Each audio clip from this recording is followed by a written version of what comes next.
Maestro Jorge, Sí. qué bueno tenerlo por acá. Muchas gracias, yo también estoy muy contento, mi primera vez aquí, muy bueno. ¿Qué historia tiene usted con el ajedrez? El ajedrez, pues me gustaba jugar mucho en una época. Sí. Sí. ¿Y qué color? Pues, básicamente me gustan los dos colores, pero acostumbraba a jugar con las blancas. ¿Y de esas fichas cuál lo caracteriza más a usted? Los peones me gustan mucho. Bueno, entonces tome un peón. Yo voy a llevarme esta torre para poder estar viéndolo desde arriba. Ok, muy bien. Bienvenido en tablas.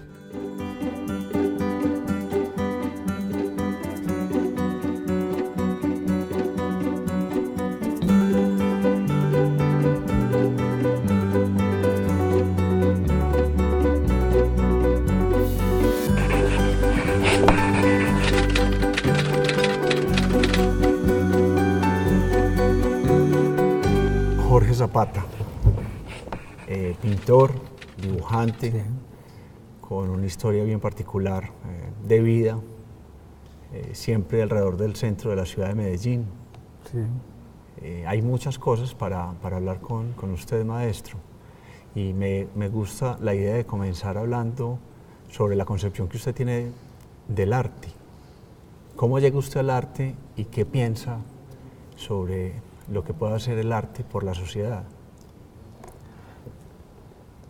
¿Cómo llego yo al arte? Yo creo que yo nací con esa vena artística desde pequeño, lo que pasa es que nunca había tenido la oportunidad de expresarla. Y llegó al arte, yo creo que el detonante fue haber trabajado en la fiscalía, haber estado mucho tiempo en la calle, haber tenido la oportunidad de caminar la calle o andar en carro la noche, ver todo lo que sucedía dentro de la ciudad, los personajes, ver cómo la ciudad de la noche era habitada por otro tipo de personas, eran otros ambientes. Eso me motivó muchísimo para que finalmente yo terminara contando y todo ese tipo de crónicas de lo que sucede en la ciudad todos los días. Es como una suerte de crónica, una narración continua, el trabajo que usted hace, es muy descriptivo. Yo al acercarme a su trabajo, pues definitivamente no pude evitar pensar en Francisco de Goya y Lucientes, este artista fascinante español que en algún momento se enfrentó a una catástrofe, que fue las invasiones napoleónicas. Ahí estamos viendo una imagen que son los desastres de la guerra. Sí. Sé que también le interesa mucho este personaje, que de alguna manera su trabajo como cronista de imágenes está ligado como con esa realidad, con lo que pasa en la sociedad. ¿Cómo funciona eso del tiempo? ¿Cómo funciona eso de la calle? ¿Cómo funciona usted en ese contexto? Bueno, lo de Francisco de Goya me parece sí, como que hay cierta similitud en el trabajo, solamente que son distintas épocas y distintas situaciones. Pero lo del tiempo es una cuestión sin tiempo, simplemente las situaciones se dan y a uno le llama la atención cualquier cosa que vea en la calle y simplemente como le llama la atención, quiere como contar esa historia que sucedió en ese momento. Usted ha tenido sus espacios de trabajo siempre ligados con el centro de la ciudad, con Medellín. Recientemente ocurrió algo pues muy desafortunado, por acá tengo este elemento. No lo puedo creer. ¿Por qué no lo puede creer? Porque no lo esperaba aquí. ¿Qué es este objeto? Esto es el sobreviviente del incendio. Mi estudio se quemó. ¿Dónde quedaba su estudio, maestro? En Palacé con Barbacoas. Sí. Fue un evento desafortunado porque yo ni siquiera me di cuenta del incendio. Yo llegué fue por la noche a trabajar al taller y encontré fue la gente, ya habían apagado todo. Y en medio de la oscuridad, porque ya no había ni siquiera luz, todo al oscuro, todo estaba convertido en cenizas, me encontré este cuaderno que se había salvado porque le habían echado mucha agua, entonces no se alcanzó a consumir, pero todo lo otro... O sea que encontró usted un espacio que definitivamente no conocía, muy dramático. Es encontrar como entrar después de un bombardeo, una escena de guerra ahí donde uno no encuentra absolutamente nada. Sí, los recuerdos, pues no da como ni espacio para uno sentarse a llorar, sí. Ni espacio para las lágrimas. Bueno, y a mí me interesa mucho esto, precisamente porque ese sitio donde estaba ese estudio, ese taller suyo, tiene una particularidad, y es que la ciudad allí vive de una manera muy, muy dramática, y al parecer usted necesita esas emociones para poder trabajar. ¿Cómo es la relación suya con la ciudad? Muy amable. Yo creo que el hecho de haberme dedicado a contar este tipo de historias desde la parte gráfica me ha generado una gran simpatía con el medio y con todos estos ambientes, por decirlo así, álgidos. Sí. Me he sentido uno más de la comunidad, simplemente que cuento lo que pasa ahí en esos espacios. Esa ciudad suya es distinta, evidentemente, a la ciudad mía. Esa ciudad suya es una ciudad que es vivida en distintos ámbitos y con distintos frentes.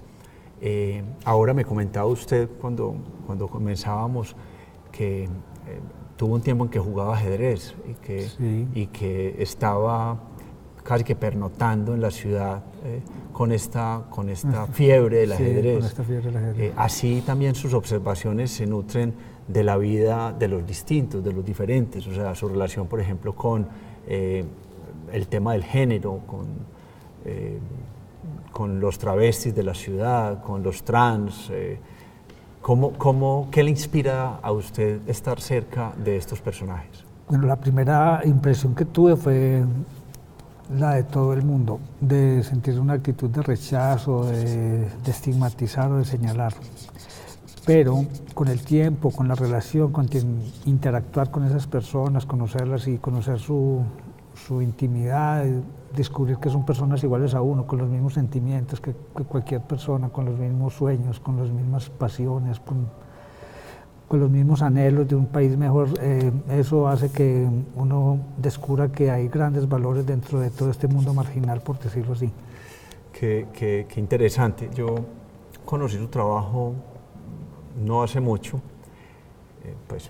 y digo no hace mucho, hace unos 3 años, conocí su trabajo y a mí me impactó por una razón, y es que su trabajo es fácil de entrar a él, pero es muy difícil de concebir, es decir, ver la capacidad con la que usted puede representar lo que vive es muy fuerte. Y me interesaba mucho ver la narrativa que se tejía en sus trabajos, sobre todo cuando aparecían los policías. Sí. Este tipo de imágenes es reiterada, es decir, no solo usted cuenta la condición de ser de los habitantes de la ciudad, de los habitantes del centro, sino que también hay una situación bien interesante con la relación que hacen estos personajes con lo debido o lo indebido, con los límites de la ley. Enseguida que regresemos vamos a ver un pequeño video y vamos a conversar un poquito más de eso. Sí, claro que sí.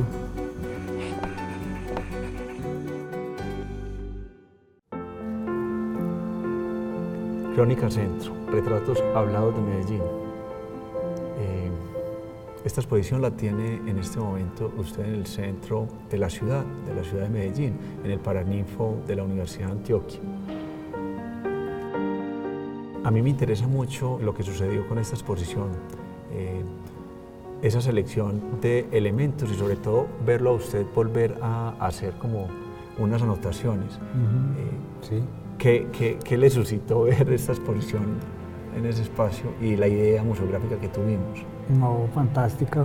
De hecho, había como mucha similitud con el trabajo que yo había tenido en la Fiscalía y también que siempre empecé a escribir y de pronto el espacio se quedó corto porque empecé a cortarme muchas más cosas y quería seguir escribiendo y escribiendo.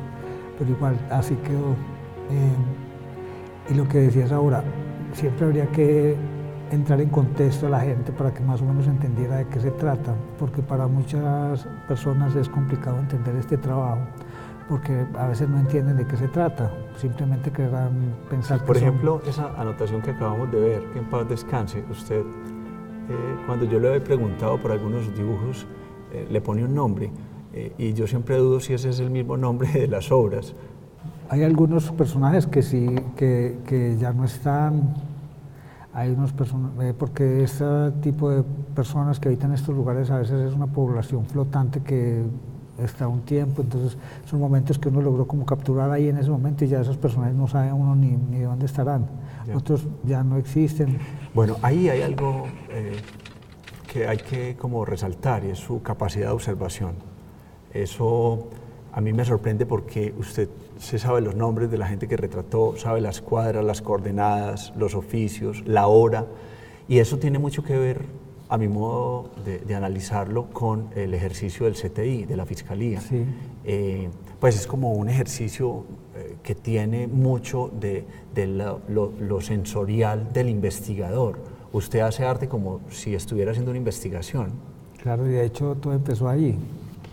De hecho, ahora comentaba de que andando en las calles tarde en la noche uno descubría toda esa cantidad de habitantes que hay en la ciudad y de cómo estos nuevos personajes se apoderan de la ciudad y aparece otro mundo desconocido para muchas personas. Y yo creo que parte de la importancia del trabajo realmente es empezar a contar ese tipo de historias de esos personajes desconocidos. Ahí, maestro, el color es muy importante. Es decir, son historias muy duras. Cada uno de sus dibujos es un relato, es un cuento gráfico. Y a mi modo de ver, usted ablanda esa dura realidad con el color. Su relación con el color es muy especial. Sí, claro. Pero todo nació a raíz de que la primera impresión de estar en esas calles era que me ponía a mirar como los colores y todos eran colores grises y me parecían que eran unos colores muy tristes y que contar esa realidad era como ahondar más en el problema y ponerlo mucho más dramático, entonces quise colocarle color para que fuera más llamativo, que fuera una realidad que aunque dura, fuera un poco más amable con el público, incluso de llamar a mirar un cuadro por los colores y que a través de eso, que los colores eran como una especie de pretexto para que la gente se acercara a la obra y ahí descubriera la verdadera historia, ¿cierto? Sí. Aquí tenemos un cuadro que a mí me interesa mucho y yo sé que a usted también. Sí, claro. Y por lo general en Colombia este cuadro tiene una resonancia. Es un cuadro que habla de muchas historias, de múltiples historias. Es una gran narración. Sí. Es Francisco Antonio Cano, él lo hizo en 1913, pero sabemos que hizo como 4 versiones del mismo. Sí. Este es uno de sus referentes y lo podemos ver claramente en unas versiones que usted hizo. ¿Qué le interesa a usted de esta obra? Bueno, la obra me interesó muchísimo. Esta es una de las versiones, ¿no? Sí, sí, claro. A mí la obra de hecho me impactó muchísimo y él es un gran referente para mí dentro del contexto de la pintura colombiana. La obra siempre me ha impresionado muchísimo por lo que muestra la historia que cuenta. Y sobre todo la semántica, es decir, sí. Eso que hay detrás de, es decir, porque si algo tiene la pintura es que uno puede ir descubriendo en cada momento y en distintos instantes del tiempo cosas nuevas. Pero la versión que usted nos plantea, tanto en esta como en esta otra, es una versión con una dinámica agresiva, bélica, muy dramática. Y cuando usted habla de esto, pues parece que fuera así la vida y que fuera muy sencilla. Cuando usted llegó a hacer una interpretación de Horizontes de Cano, ¿en qué estaba pensando? Estaba pensando en Cano precisamente. Yo diría, bueno, ¿qué pensaría Cano si le hubiera tocado vivir en esta época de conflicto? ¿Y qué sería lo que narraría? ¿Cierto? No sería lo de la colonización. Yo pensaba que de pronto era la generación que había nacido, o los hijos, los descendientes del cuadro original, que ya no les iba a tocar ir a tumbar el monte para construir su vivienda, sino que iban a ser desplazados del mismo conflicto. Entonces eso fue lo que traté como de plasmar en diferentes versiones. Esta, por ejemplo, también mostrando como el fenómeno de las clases emergentes también que se han lucrado a través del conflicto y que son un poco indiferentes a todo lo que pasa detrás de ellos. Sí, a mí me parece muy interesante esta pieza.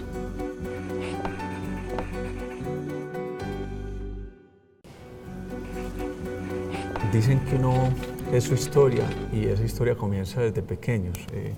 A mí me interesa mucho esta imagen.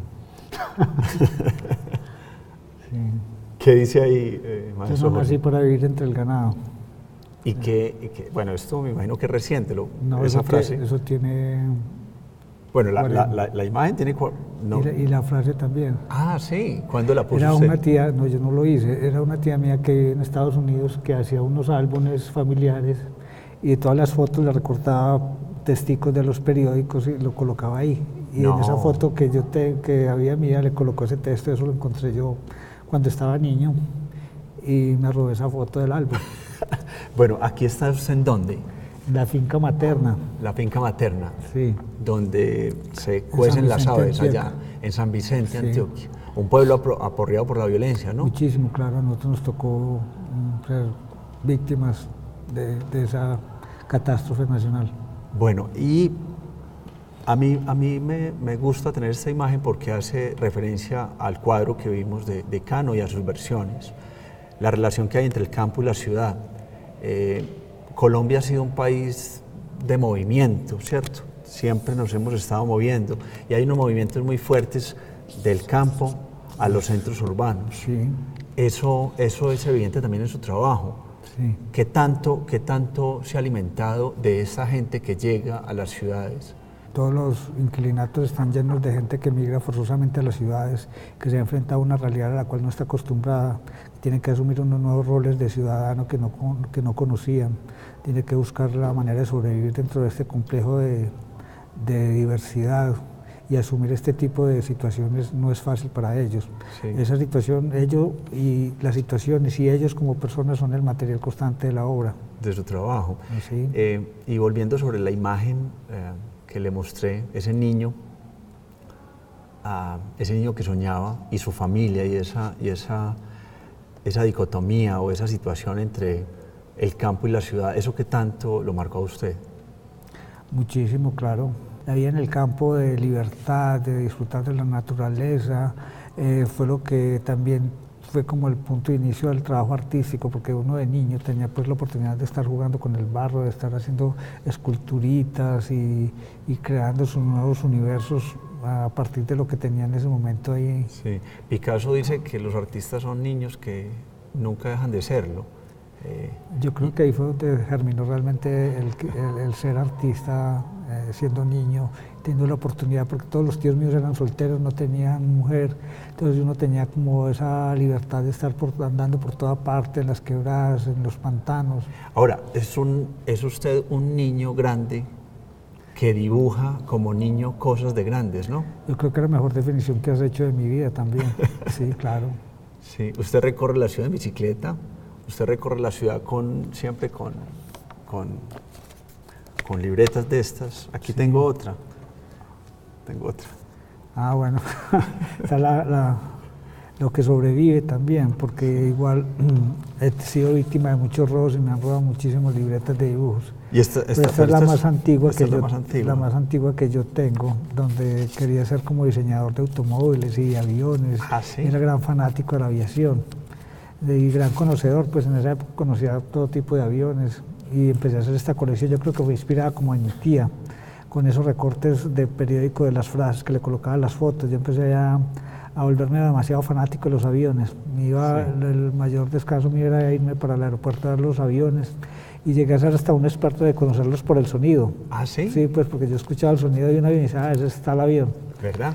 De hecho, en una época llegué a ser muy amigo del vicepresidente de ACES por el cuento de ser tan fanático de los aviones. Entonces, ¿Y no te dio por estudiar aviación? Sí, yo quería estudiar aviación. Bueno, pero nos hace usted volar con su trabajo y eso es algo que me llena de satisfacción, poder tener acceso a gente como usted, a soñadores como usted. Vamos a ir llegando a un punto que he querido llegar y es el trabajo suyo es un trabajo necesario para entender la cultura en la que vivimos, porque usted tiene una capacidad de leer señales y esa capacidad, pues por lo que hemos visto a lo largo de esta charla, tiene que ver también con su espíritu de investigador. La ciudad de sus ojos es una ciudad nueva. Hoy estamos con una perspectiva frente a un trabajo que nos deja ver cosas que no hemos visto. La gente no sabe ver. Parece ser que el oficio, o si hay alguna labor que se le pueda entregar al artista, es hacernos ver lo que nosotros no vemos. ¿Qué piensa de eso? que uno es muy mal observador. Y lo he descubierto con este trabajo, porque descubre uno que pasa por los mismos lugares todos los días, pero nunca los ve. Y eso es lo que el ejercicio que he hecho todo el tiempo, de tratar de ver, pero uno así, tratando de no ser acucioso con la mirada, se queda uno corto. Pero usted ve distinto porque usted ve con las manos, siempre está acompañado de libretas y de lápices, y en cualquier esquina usted se sienta a dibujar. Este dibujo devela la manera como usted trabaja, ¿no? Usted siempre lleva consigo un bloc, unas hojas blancas y unos lápices. Eso es parte de su metodología, ¿no? Surgió así, sí, porque descubría tantas situaciones interesantes en el centro de la ciudad, que lo mejor era siempre estar preparado para cuando apareciera la oportunidad de sentarse uno a plasmar algo y a contar alguna historia. Sí, es como el retratista. Volvemos sobre la idea de la crónica y de la vigilancia y del estar observando, de alguna manera también como del etnógrafo, una persona que siempre está en función de eso. Me pareció muy afortunado, maestro Zapata, la selección de estas dos piezas, ¿no? Permítame. El peón y la sí, torre. La torre, ¿no? Es desde donde se otea, de donde se atisba la realidad, y este es ese personaje que siempre está también dispuesto a entregar su vida. A entregar su vida, qué bonito. Sí, le agradezco infinitamente su visita, su trabajo, la manera como nos deja ver esa realidad.